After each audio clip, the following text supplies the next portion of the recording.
Hey, what's up everybody? Welcome back to another set of Genshin Impact reactions. Today we have the other two songs of Lullaby of the New Moon, as requested of course by Harshit, as he always does. And I'm going to give my best general attempt to try both of these titles, but I know that my accent isn't going to be right, obviously. What does Latin even sound like anyway? Either way, this would be Lucens ut Risus and Petala Ceciderunt, I believe it is. I did look all that up and tried to figure it out phonetically. I don't think I am 100% on that, but I wanted to give it a fair shake either way. And I guess I gotta listen to these songs and figure out what they sound like now. So without further ado, let's go!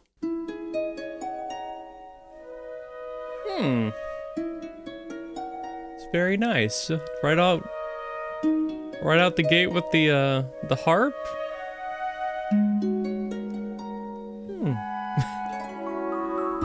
It's immediately a vibe.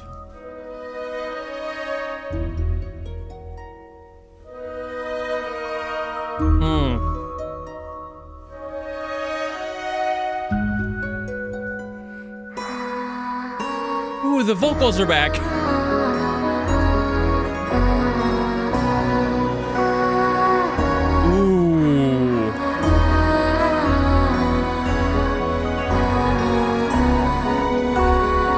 It's a gorgeous melody.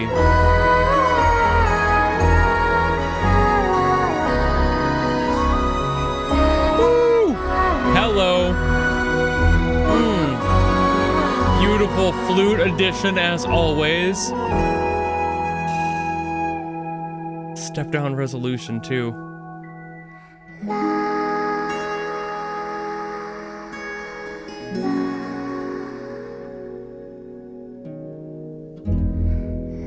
God, it's got such a good flow to it.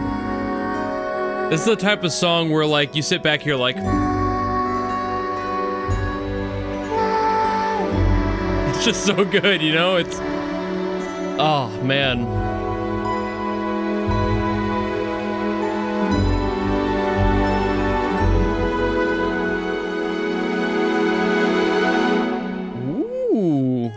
Nice swell there too. Great dynamics on it.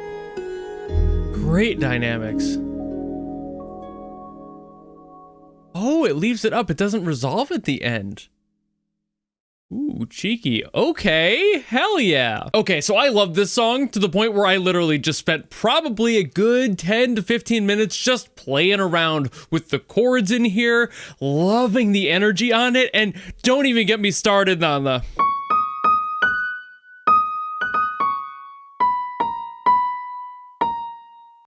It's so fucking good. I'm sorry, I love that passage of just the flute in there. That alone sold me on this song.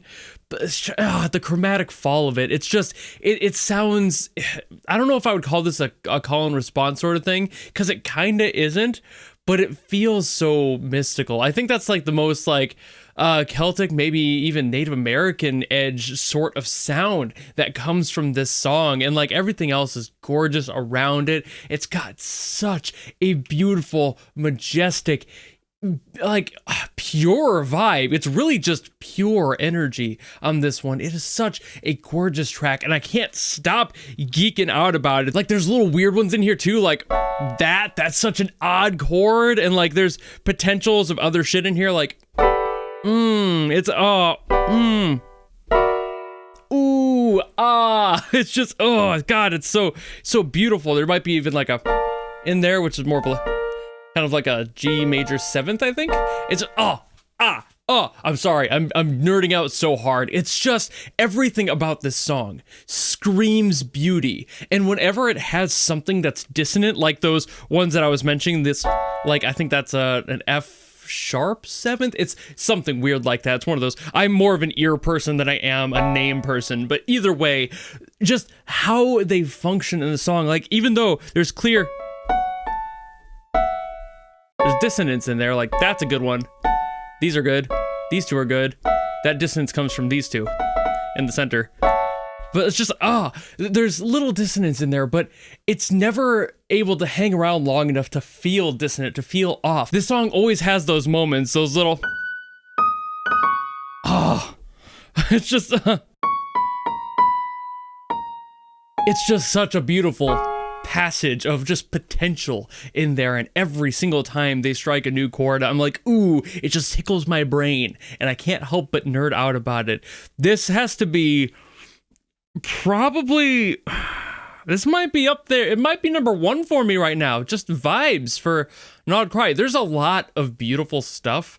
Maybe I'll have to separate, like, the first part of Nod Cry and Welcome Moon to, like, the second part. So, like, this counts as the second. Like, oh, man, there's just so much good music in this area. And the creativity and the comfort with messing around with stuff and really digging into odd choices that just sound so gorgeous. There's just something about how Yang Lee did these songs that feels so ethereal and beautiful, and it's probably mostly because a lot of it is harp, piano, and the flute to add a little bit of accent in there. But I cannot stop geeking out about these songs, and this one specifically. It's just so gorgeous. Oh man, I never pull out the piano and play that much stuff to like really sink my teeth into it. And there's just so much melodic beauty in this song, and I just cannot help but geek out about it. It's just too pretty. Ooh, you know, like there's just little things in there. That might have been a little too dissonant. Maybe something like that. That's pretty. That sounds about right. That's in the right key. Beautiful. Yeah, that could have been in there. Anyway, so you see what I mean? Just, I've literally, from what you saw in between those cuts, was just me playing chords and kind of dancing around and just messing with it, because there's so much beauty in the potential of what this song has. But point aside, it's just beautiful, and I really have to get to the second song now because I really want to hear what that sounds like. But this one just... oh, God, it caught me. It caught me so much harder than I thought it ever would. Beautiful track. This is like a 10 out of 10 composition. I love everything about this one. I have absolutely no notes. But I guess I really should get to Petala Ceciderunt, so I'm going to do that one now, and I guess let's go! Oh, wait a minute.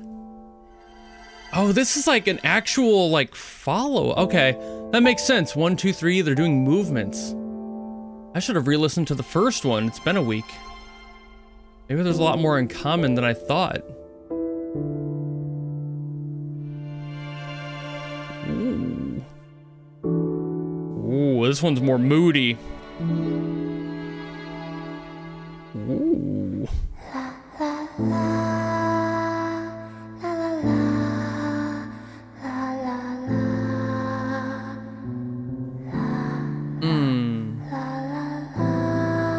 Yeah, that one is a lot more moody. Ooh. A lot more heavy on the bass notes, too.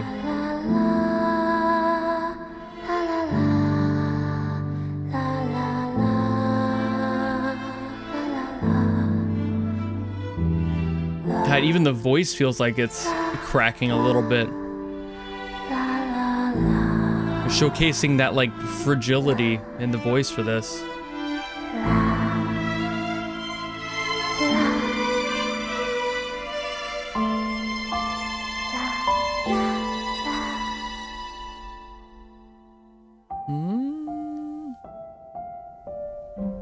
Are they gonna resolve this time if it's only 3 movements?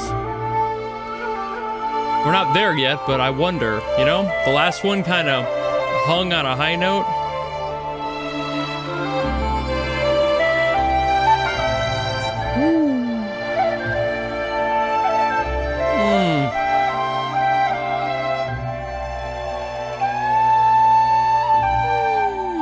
God.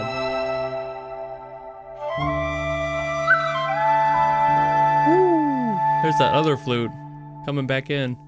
And they did resolve it that time. Okay, so yeah. I should have really listened to all 3 of these like back to back. Even if I listened to it last week, I should have re-listened to it this week just to make sure I had all 3, but I didn't, and that's my bad. I really should have. All right, so for this one, because it was kind of similar musically, I'm not going to focus so much on the piano stuff like I did in the last section, but for this one, it moved the emotional goalposts closer, which is really interesting, because usually you're trying to avoid reaching that conclusion when there's an emotional beat in a song like this, and this one's really heavy-handed with it. So I'm sitting here like, okay, so instead of like the last one that felt like it was kind of pushing it away, like I did re-listen to the other one in between that cut, the first one, and I got that serenity in the first one, and this one is a lot more sad, with the middle one being, I would argue, even a little bit more curious, maybe trepidatious. Like there's something kind of like shaky about that one. Like it doesn't feel like it's committed to anything. So going from peace to questioning something to sadness is one hell of an emotional journey. And that's kind of what I mean by moving the goalposts closer, because usually that piece, you're already at the goal and it's like, okay, I'm here, you know, and then something happens to make you wonder if your serenity or peace is okay or safe. Like, are you safe? And kind of leaning more into the solitude of the potential that things might be not what you thought, you know? It's just, it's throwing you off a little bit. And for this one, it's almost like you come to that realization that something bad has happened, or you are now too afraid to return to that peace. And that sadness is very intriguing, especially because they do end this one with a resolution. So it's showing resolve in the music when the last one was still lifted up onto that question mark. And it's like, okay, so we're not done yet. Oh, and there's more development to the story. This is gorgeous. All three of these together really need to be listened to back, stitched together. Separately, I don't feel like it does enough justice to the next one. I feel like as an album, it would play them in order, like one after the other, so that totally makes sense. But each individual part, while they definitely have their own emotional story to them, they have their own story to tell, as a unit, they need to exist. And that's obviously got to be how this was written, just as a unit. And then they separated it into different chunks and just made movements out of it to fit the story better at different points, I'm sure. But this is a complete story, a 3-part story. 1 to 3 need to be listened to back, because it's an entirely different experience when you hear all the context all at once, and you're able to kind of bridge those gaps yourself and realize that the story is a lot deeper than it could have been if you just heard 1 or 2. And I'm sure a lot of you guys have probably heard all 3 of these back to back, and you're like, oh yeah, no, duh, tell us something we don't know. And it's like, that's fair. But I had these segmented by a week, and then probably about half an hour between the first one, listening to it and then messing around as long as I did and talking about it, and then listening to this one. And while that's a lot closer of a gap, but that first one was the piece of the puzzle I was missing to really connect this whole story together, and that was just gorgeous. This is really telling the story of somebody who was happy where they were, and then that was challenged, and now they're afraid to go back in fear of that becoming kind of the new norm. Like, there's something that went wrong, and they don't know how to handle it anymore. And I don't know what that story would be, so that's why it's intriguing to me, and why this song was so beautiful. I still think out of the 3 of them, I like the second part the most, just standalone, purely based on how it was evolving, and I love a lot of the choices in there. Beautiful flute work in that one too. Great flute work here as well, but just, man, I can't get over that second part. It really is the most fun one to play around with, but they are all gorgeous, and this is why I love the music of Genshin.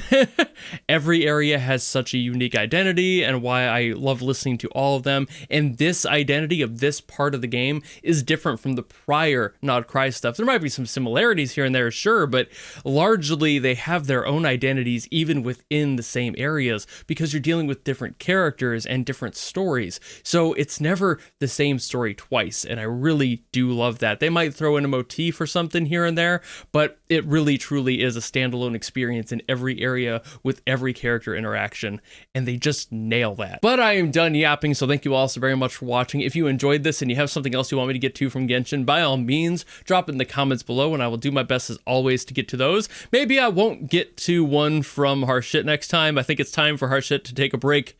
It's been a few weeks. I should probably use somebody else's request.